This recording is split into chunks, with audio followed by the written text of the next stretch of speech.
Hello everyone.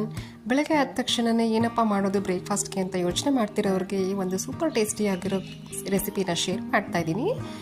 ಇದಕ್ಕೆ ನಾವು first masala ಮಾಡ್ಕೊಳ್ಳೋಣ. ಒಂದು ಪ್ಯಾನಲ್ಲಿ ಸ್ವಲ್ಪ ಆಯಿಲ್ ಹಾಕಿ ಈರುಳ್ಳಿ, ತೆಂಗಿನಕಾಯಿ, ಟೊಮ್ಯಾಟೊ, ಧನಿಯಾ ಪೌಡರ್, ಚಿಲ್ಲಿ ಪೌಡರ್, ಕೊತ್ತಂಬರಿ ಸೊಪ್ಪು, ಶುಂಠಿ, ಬೆಳ್ಳುಳ್ಳಿ ಇಷ್ಟನ್ನು ಹಾಕಿ ಗ್ರೈಂಡ್ ಮಾಡಿ ಎತ್ತಿಟ್ಕೊಳ್ಳಿ.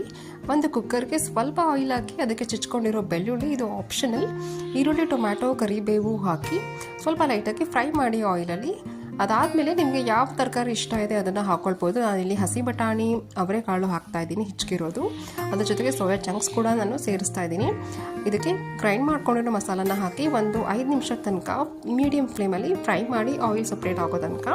ಅದಾದಮೇಲೆ ರುಚಿಗೆ ತಕ್ಕಷ್ಟು ಉಪ್ಪನ್ನ ಅಡ್ಜಸ್ಟ್ ಮಾಡಿ ಸ್ವಲ್ಪ ಕೊತ್ತಂಬರಿ ಸೊಪ್ಪನ್ನ ಸೇರಿಸಿ 1 ವಿಷಲ್ ಕೂಗಿಸಿದ್ರೆ ನೋಡಿ ಟೇಸ್ಟಿಯಾಗಿರೋ ಸೋಯಾ ಚಂಕ್ಸ್ ಗ್ರೇವಿ ರೆಡಿಯಾಗುತ್ತೆ.